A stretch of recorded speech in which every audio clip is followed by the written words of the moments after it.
नमस्कार दोस्तों, crime story channel पर मैं राजेश आपका स्वागत करता हूं। दोस्तों, आज मैं आपको अपराध की जिस वारदात के बारे में बताने जा रहा हूं, वो वारदात दुमका, झारखंड में हुई थी।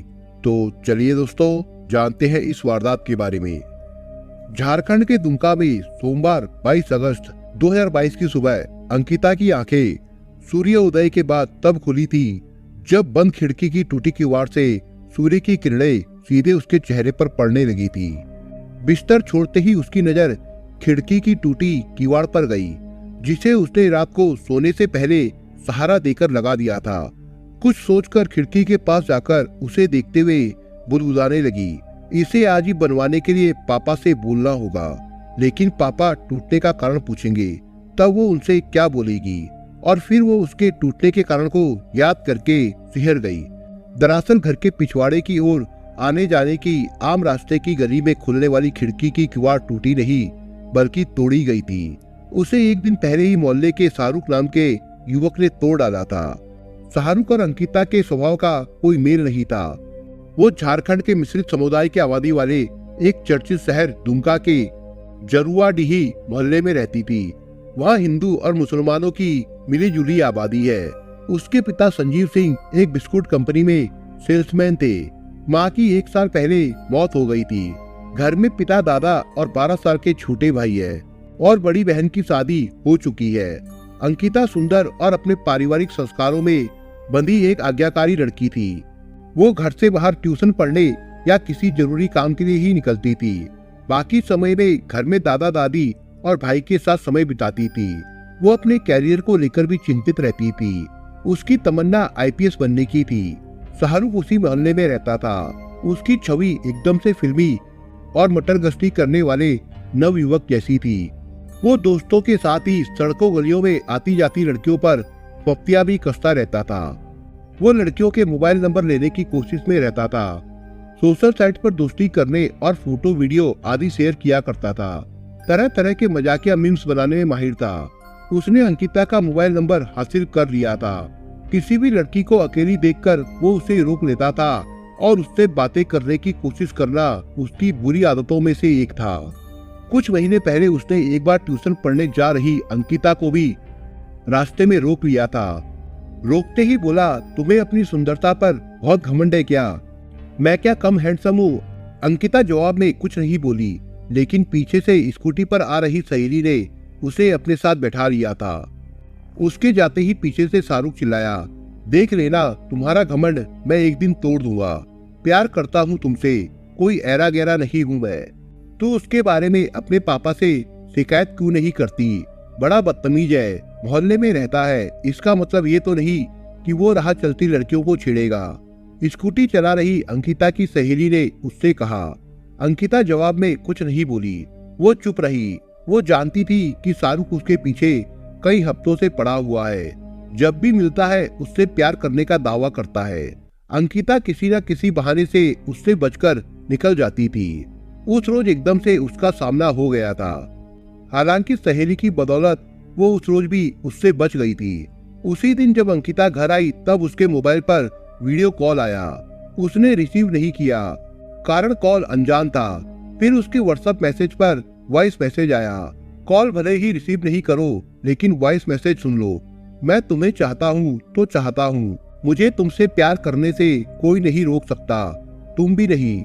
मुश्किल से 7 सेकंड के शाहरुख के इस वॉइस मैसेज ने अंकिता को भीतर से झकझोर दिया था। उसके दिमाग में खलबली मच गई थी। शाहरुख मोहल्ले का आवारा किस्म का लड़का था। कोई क्या सोचेगा उसके संबंध के बारे में? बदनामी उसकी ही होगी। लोग उसे ही बाकी नहीं होने पर बच्चन लड़की बोलेंगे। और मोहल्ले वाले तो ऐसे ही है, दूसरे की मजबूरियां और मुसीबतों में टांग अड़ाने की ताक में रहते हैं। बगैर सच जाने हुए टीका टिप्पणी करने से पीछे नहीं हटते, बात का बतंगड़ बना देते हैं। इसी उधेड़बुन में अंकिता खोई रहती थी कि वो कैसे शाहरुख से पीछा छुड़ाए, जिससे वो उसे बाजार या ट्यूशन जाने के दौरान कभी नहीं मिल पाए। लेकिन ऐसा हो नहीं पा रहा था। हमेशा वो उससे टकरा ही जाता था। हर बार उसके तेवर बदले हुए होते थे। कई बार तो वो उसे दूर से देखकर ही भयभीत हो जाती थी और डर जाती थी, पता नहीं क्या बोल दे। मूल रूप से दुमका के रानीश्वर ब्लॉक के गांव आसनबरी के रहने वाले शाहरुख के पिता की मौत हो चुकी थी। पिता की मौत के बाद जरुआडीह में स्थित अपनी ननियाल में वो रहने लगा। उसका बड़ा भाई सलमान मोटर मैकेनिक है और मामा राज मिस्त्री का काम करते हैं। कई तरह के विचारों में कोई अंकिता के कानों में अचानक दादी की आवाज आई, अंकिता सावन चला गया तो तुम मंदिर जाना भी भूल गई। आज सोमवार है, तुमको उठने में भी देर हो गई। जाओ जल्दी से नहा लो, मंदिर हो आओ। अंकिता दादी की आवाज सुनकर तुरंत बोली, जी दादी अभी आई, पहले कमरे का बिस्तर ठीक तो कर दूं, झाड़ू भी लगाना है। तब तक कमरे में दादी ही आ गई। उनकी नजरें खिड़की की टूटी किवाड़ पर गई। दादी बोल पड़ी, अरे ये कैसे टूटी, इसे जल्द बनवाना होगा, बाहर की है।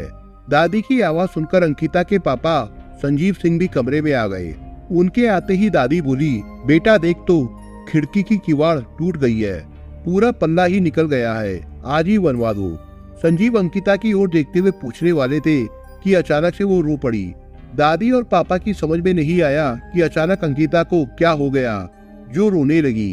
दादी उसे चुप करवा कर पूछने लगी, क्या बात है, अचानक क्यों रोने लगी।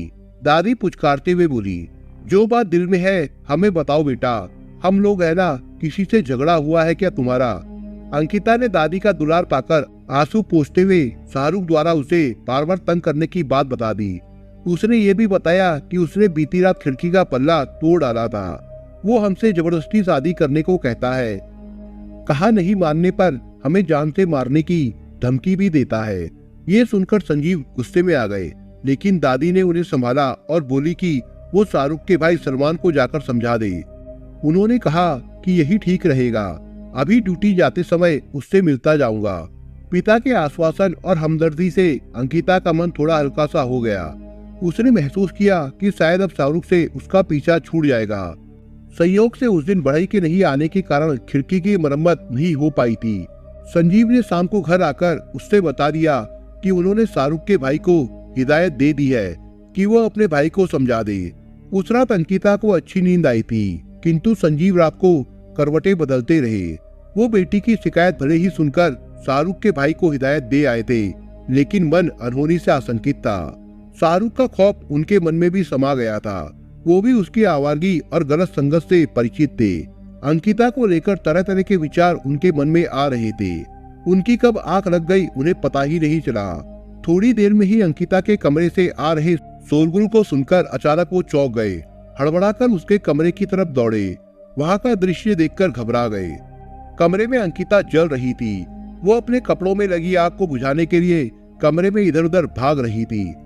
संजीव ने जल रही अंकिता की आग को किसी तरह से बुझाया। वो चीख रही थी। कुछ देर में ही उसका बदन पूरी तरह से जल चुका था। संजीव सिंह तुरंत उसे जिला अस्पताल ले गए। वहां उसे इमरजेंसी में डॉक्टरों ने बताया कि वो 40% से अधिक जल चुकी है, उसकी जान को खतरा है। ये घटना 23 अगस्त 2022 के सुबह 5 बजे के करीब की थी। वहां के डॉक्टर ने उसे तुरंत रांची ले जाने के लिए कहा। पिता जैसे तैसे करके उसे रांची के अस्पताल रिम्स ले गए। वहां उसे भर्ती करवाया गया। मामला अपराध का था, इसलिए इसकी कानूनी प्रक्रिया भी शुरू हो गई थी। इसकी सूचना 23 अगस्त की सुबह दुमका पुलिस को भी मिल गई थी। सूचना में कहा गया कि नगर थाना दुमका के जरुआडीह में पेट्रोल छिड़ककर एक छात्रा के शरीर में आग लगा दी गई है और उसका इलाज सरकारी अस्पताल में चल रहा है। इस घटना को गंभीरता से लेते हुए दुमका पुलिस ने अस्पताल जाकर पीड़िता से बयान लिया और इस संबंध में दुमका नगर थाने में रिपोर्ट दर्ज करके जांच शुरू कर दी। इस सिलसिले में पहले पीड़िता के बयान लिए गए। उस वक्त जख्मी अंकिता किसी तरह से बोल पा रही थी। उसने बताया, सोमवार 22 अगस्त को मैंने पापा को शाहरुख के बारे में बताया था। पापा ने कहा था कि उसे समझाते हैं। उनको मैंने रात को भी विस्तार से पूरी बात बताई थी। उन्होंने कहा कि सुबह देखते हैं, लेकिन सुबह शाहरुख खिड़की से मेरे ऊपर पेट्रोल डालकर आग लगाकर भाग गया। उसके साथ उसका दोस्त छोटू खान भी था। मैंने खिड़की से दोनों को भागते हुए देखा था। मैं सिर्फ यही देख पाई कि ब्लू टी शर्ट पहने, हाथ में पेट्रोल की कैन लिए शाहरुख भाग रहा था। ये वही शाहरुख था जो पिछले 10-15 दिन से मुझे परेशान कर रहा था। मोहल्ले में उसे आवारा किस्म के लड़के के रूप में सब जानते थे। उसका काम सिर्फ लड़कियों को परेशान करना और उन्हें अपने झांसे में लेकर इधर उधर घुमाना होता था। जब भी मैं स्कूल या ट्यूशन के लिए जाती, वो मेरा पीछा करता। हालांकि मैंने कभी उसकी हरकतों को सीरियसली नहीं लिया। लेकिन उसने कहीं से मेरा मोबाइल नंबर हासिल कर लिया था। उसके बाद वो अक्सर मुझे फोन करके दोस्ती करने का दबाव बनाने लगा। शाहरुख ने धमकी भी दी थी कि अगर मैं उसकी बात नहीं मानूंगी तो वो मुझे और मेरे परिवार वालों को मार देगा। मुझे उसकी हरकतों का अंदेशा तो था, लेकिन ये नहीं समझ पाई कि मेरे साथ ऐसा होगा। 22 अगस्त की रात को भी उसने मुझे धमकी दी थी कि अगर मैं उसकी बात नहीं मानूंगी तो वो मुझे मारेगा। मैंने पापा को ये बात बताई, तब उन्होंने कहा कि सुबह होने के बाद इस मामले का हल निकाला जाएगा।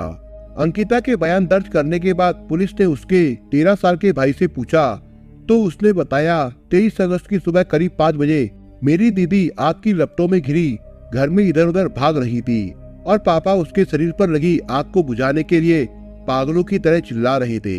वो दर्द से चिल्ला रही थी और पापा से बचाने के लिए बार बार गुहार लगा रही थी।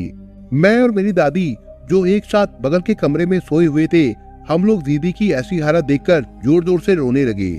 पुलिस ने अंकिता और उसके भाई के बयान दर्ज किए और उनका वीडियो भी बनाया। उस आधार पर पुलिस ने कार्रवाई करते हुए जरूहा डीही निवासी मोहम्मद शाहरुख हुसैन को गिरफ्तार करके पूछताछ की और न्यायिक हिरासत में भेज दिया। उधर रिम्स में डॉक्टरों की टीम अंकिता के इलाज में जुटी हुई थी, लेकिन इलाज के दौरान 28 अगस्त को उसकी मौत हो गई।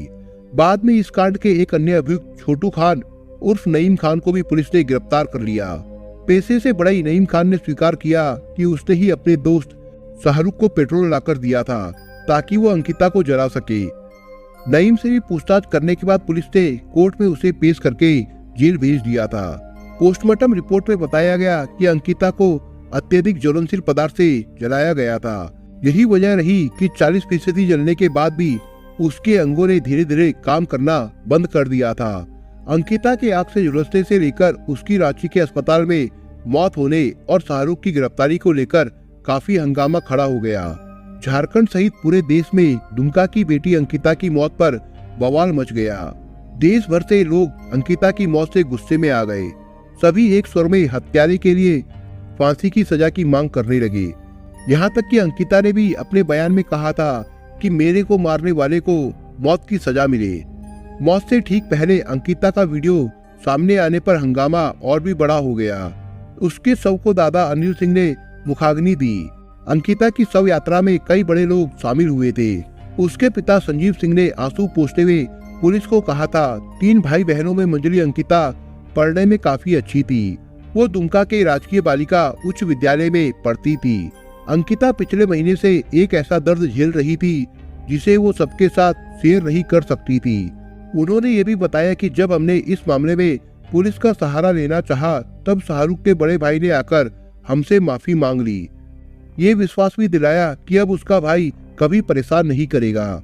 थोड़े दिनों तक सब ठीक ठाक चलता रहा, लेकिन फिर शाहरुख अपनी आदत से बाज नहीं आया।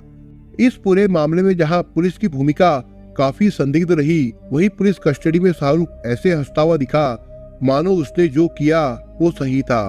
उसे अपने किए पर कोई पछतावा नहीं है।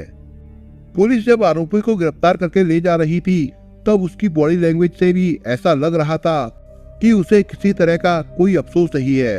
अंकिता के पिता और दादी की भी मांग है कि उसकी बेटी की हत्यारे को फांसी की सजा मिलनी ही चाहिए। उन्होंने कहा कि जिस तरह उनकी बेटी तड़प तड़प कर मरी है, उसके एवज में हत्यारे को फांसी होनी चाहिए। जैसे ही अंकिता की मौत की खबर आई, झारखंड के उपराजधानी दुमका में तनाव का माहौल बन गया। इस मामले में मुख्यमंत्री हेमंत सोरेन ने ट्वीट करके बताया कि मामले को फास्ट ट्रैक कोर्ट में चलाया जाएगा। इस मामले की जांच की प्रोग्रेस रिपोर्ट एडीजी स्तर के अफसर से तत्काल मांगी गई। इसके लिए डीजीपी को भी निर्देश दे दिए गए। साथ ही अंकिता के परिवार को 10 लाख रुपए की मदद दी गई। राज्यपाल ने भी तत्काल 2 लाख रुपए देने की घोषणा की। राज्यपाल रमेश बैस ने भी अंकिता के साथ हुई घटना और उसकी मौत पर दुख जताया और कहा कि एक लड़की जिसने अभी पूरी दुनिया भी नहीं देखी थी, उसका इस प्रकार से अंत बहुत ही पीड़ादायक है। इस प्रकार की जघन्य और पीड़ादायक घटना राज्य के लिए शर्मनाक है। पुलिस मुख्यालय के अनुसार ये अति संवेदनशील एवं अत्यंत गंभीर अपराध है। इस घटना में दोषियों को प्राथमिकता के आधार पर स्पीडी ट्रायल कराकर कड़ी से कड़ी सजा दिलाने के लिए झारखंड पुलिस प्रयास करेगी। पुलिस मुख्यालय के आदेश पर एडीजी मुख्यालय मुरारी लाल मीणा व आईजी असीम इकरार दुमका गए। इस कांड की वैज्ञानिक तरीके से जांच में आवश्यक सहयोग के लिए अपराध अनुसंधान विभाग के सहयोग से राज्य विधि विज्ञान प्रयोगशाला की टीम को भी घटनास्थल पर भेजा गया। जांच की ये पहल झारखंड हाईकोर्ट द्वारा डीजीपी को तलब करने के बाद हुई।